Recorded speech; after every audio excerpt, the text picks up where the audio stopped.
أعوذ بالله من الشيطان الرجيم بسم اللہ الرحمن الرحیم۔ ہمارے ڈسپینسر کلاس کے ایک ٹیچر تھے، تبلیغی جماعت کے ساتھ ان کا تعلق تھا، کیونکہ کالج ان کا ذاتی تھا، یعنی اونر تھے، پرائیویٹ کالج تھا، اس لیے اکثر وہ وزٹ پر تبلیغی جماعت کے ساتھ رہتے تھے، کبھی پاکستان میں اور کبھی پاکستان کے باہر بھی چلے جاتے تھے۔ وہ کہتے ہیں کہ ایک دفعہ ہم یورپ کے کسی ملک میں گئے ہوئے تھے، اور کیونکہ وہ ممالک سعودی عرب سے آگے ہیں مغرب کی طرف، اور سعودی عرب ان سے مشرق کی طرف پڑتا ہے، اور وہ پنجابی تھے۔ وہ کہتا ہے کہ ہم گئے ہوئے تھے اور ہمارے ساتھ ایک اور ساتھی تھا، وہ بھی پنجابی ہی تھا، اور وہ پھر نماز کی نیت کرنے لگا۔ نماز کی نیت کرتے ہوئے اس نے کہا کہ میں نے اپنا رخ قبلہ کی طرف کیا، اس کی جگہ وہ اس علاقے میں کہتے تھے کہ منہ طرف لحد شریف دو۔ اس نے بھی وہاں پر یہی کہا کہ منہ طرف لحد شریف دو، یعنی مغرب کی طرف منہ۔ تو انہوں نے اس سے کہا کہ یہاں لحد شریف نہیں ہے، یہاں ابھرد شریف ہے، کیونکہ بیت اللہ ہم سے مشرق کی طرف ہے۔ اس نے کیونکہ اپنی رٹی رٹائی نیت یاد کی ہوئی تھی، اس لیے وہ کہہ رہا تھا کہ منہ طرف لحد شریف دو، اور ادھار کیونکہ مشرق کی طرف ہے بیت اللہ، تو اس کی نیت جو اس نے بنائی ہوئی تھی وہ الٹ پڑ گئی۔ تو اسے سمجھایا کہ یہاں لحد شریف نہیں ہے، یہاں ابھرد شریف ہے، یعنی مشرق ہے یہاں پر۔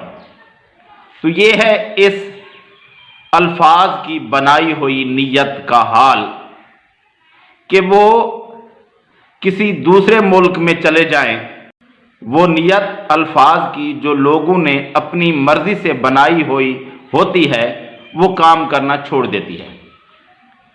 یعنی جس طرح کہ ادھر لوگ اپنی مرضی سے مغرب استعمال کر لیں، تو کچھ لوگ کہیں گے کہ ہم تو کہتے ہیں کہ منہ طرف قبلہ شریف کے، وہ کہتے ہیں، کچھ کس طرح کہتے ہیں، کچھ کس طرح کہتے ہیں۔ میں ان کی بات کہہ رہا تھا جنہوں نے یہ نیت گھڑی ہوئی تھی مغرب کی طرف منہ۔ اس کی اصل حقیقت کیا ہے؟ صحیح بخاری کے اندر پہلی حدیث ہے، انما الاعمال بالنیات، بے شک اعمال کا دار و مدار نیتوں پر ہے، یعنی نیت ہر عمل کے اندر لازمی دیکھی جاتی ہے۔ جس کی نیت اچھی ہوگی اس کے اعمال اچھی گنتی میں جائیں گے، اور جس کی نیت ہی اچھی نہ ہو تو پھر کیا کہنا۔ تو اس کا مطلب پھر یہ ہوا کہ نیت ہر چیز کی لازمی ہے، لیکن نیت نام کس چیز کا ہے؟ نیت کا معنی ہوتا ہے ارادہ کرنا دل کے اندر، اور ارادہ دل کے اندر جو ہوتا ہے زبان سے اقرار نہیں ہوتا۔ یہ کسی عمل کے اندر نیت جو ہوتی ہے وہ اقرار کا نام نہیں ہے، بلکہ وہ دل کے اندر ارادہ کرنے کا نام ہے نیت۔ تو جو ہم ارادہ کر کے گھر سے نکلتے ہیں نماز پڑھنے کے لیے کہ ہم فلاں نماز پڑھنے جا رہے ہیں، ظہر کی، عصر کی، جو نماز پڑھنے جا رہے ہیں، وہ ہمارا ارادہ ہوتا ہے، وہ ہماری نیت ہوتی ہے۔ یہ ہوتی ہے اصل نیت، جو کہ ہم نماز کے بارے میں کرتے ہیں، یعنی سوچتے ہیں۔ اب زبان سے اقرار کرنا یہ کہیں ثابت نہیں ہے۔ کسی عمل کے اندر نیت جو ہوتی ہے وہ زبان سے ادا نہیں کی جاتی۔ ہاں کچھ اعمال کے اندر دعائیں ہوتی ہیں، جو دعا ہوتی ہے وہ زبان سے ادا کی جاتی ہے، لیکن جو نیت ہوتی ہے وہ زبان سے ادا نہیں کی جاتی۔ تو یہ نہ قرآن مجید میں ہے، قرآن مجید میں تو ویسے بھی سب چیزوں کی ڈیٹیل نہیں ہے، نہ یہ حدیث رسول میں ہے، نہ کسی صحابی سے منقول ہے، اور نہ یہ جو مختلف مکتبہ فکر ہیں اہل سنت کے، حنفی، شافعی، مالکی، حنبلی، نہ ان کے ائمہ سے یہ نقل ہوئی ہے، نہ احناف کی بنیادی کتب کے اندر درج ہے، نہ کسی اور مسلک کی بنیادی کتب کے اندر درج ہے۔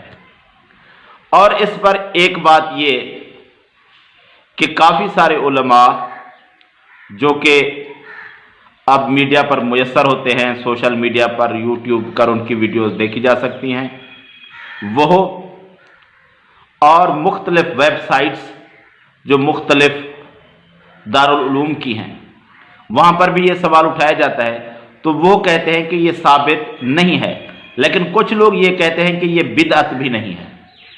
بھئی بدعت یہ کیوں نہیں ہے؟ کیا آپ کہتے ہیں کہ یہ ثابت ہے؟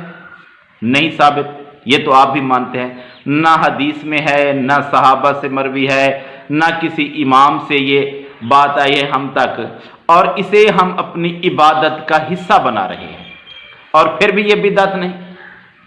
عجیب بات ہے بھئی، جب کوئی چیز ثابت ہی نہیں اور اسے آپ عبادت کے اندر شامل کر رہے ہیں، اگر وہ بدعت نہیں ہے تو پھر باقی چیزیں کیوں بدعت ہو گئی؟ پھر کل خوانی کیوں بدعت ہو گئی؟ پھر جمعراتیں کیوں بدعت ہو گئیں؟ پھر جنازہ کے بعد اور دعا کرنے پر جھگڑا کس بات کا ہو گیا؟ اور باقی بدعت کیسے بدعت پھر بنتی ہے؟ بدعت تو یہی ہے نا جو اضافہ کیا جائے اسلام کے اندر، عبادات کے اندر، جس پر اللہ کے رسول صلی اللہ علیہ وآلہ وسلم سے کوئی حکم موجود نہ ہو، اور کوئی شخص اپنی مرضی سے اسلام کے اندر کوئی چیز داخل کر دے تو وہ ہو گئی بدعت۔ تو کیا یہ اسلام کے اندر اضافہ نہیں ہے؟ یہ شریعت کے اندر اضافہ نہیں ہے؟ تو پھر یہ کیوں بدعت نہیں؟ اور عام لوگوں کے لیے سمجھنے کی بات یہ ہے کہ اگر یہ، ویسے تو دعویٰ کوئی نہیں کرتا، اگر کوئی شخص دعویٰ کر دے کہ یہ ہے ثابت شدہ چیز، تو سوچنے کی بات ہے کہ پوری نماز عربی میں ہے، لیکن یہ آپ کی اپنی زبان میں ہے، آپ اردو سپیکنگ ہیں، آپ پنجابی سپیکنگ ہیں، آپ پشتو سپیکنگ ہیں، آپ سندھی سپیکنگ ہیں، آپ سریکی سپیکنگ ہیں، آپ کوئی زبان بولتے ہیں، یہ آپ کو آپ کی زبان میں گھڑ کر یاد کروائی جاتی ہے۔ کیوں بھائی؟ پوری نماز تو عربی میں ہے، یہ کیوں آپ کی اپنی زبان میں ہے؟ یہ اس لیے کہ یہ نبی صلی اللہ علیہ وآلہ وسلم سے ثابت نہیں ہے، اور جو چیز نبی صلی اللہ علیہ وآلہ وسلم سے ثابت نہ ہو وہ شریعت، وہ دین، وہ عبادت کبھی نہیں ہو سکتی، کیونکہ نبی صلی اللہ علیہ وآلہ وسلم سے یہ ثابت نہیں ہے، اور اس کا دعویٰ بھی تقریباً کوئی نہیں کرتا۔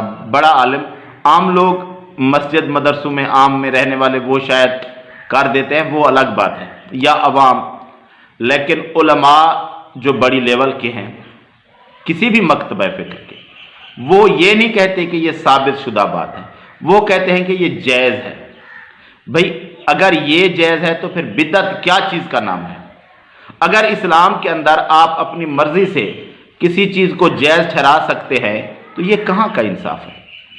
پھر تو ہر کسی کی جو مرضی ہے وہ دین میں شامل کر دے، وہ بدعت نہیں ہے، تو یہ چیز ثابت نہیں ہے۔ نیت دل کے ارادہ کا نام ہے، نہ کہ اقرار کرنے کا زبان سے اقرار نیت کا کوئی لفظ، کوئی نیت، کوئی الفاظ ثابت نہیں ہے۔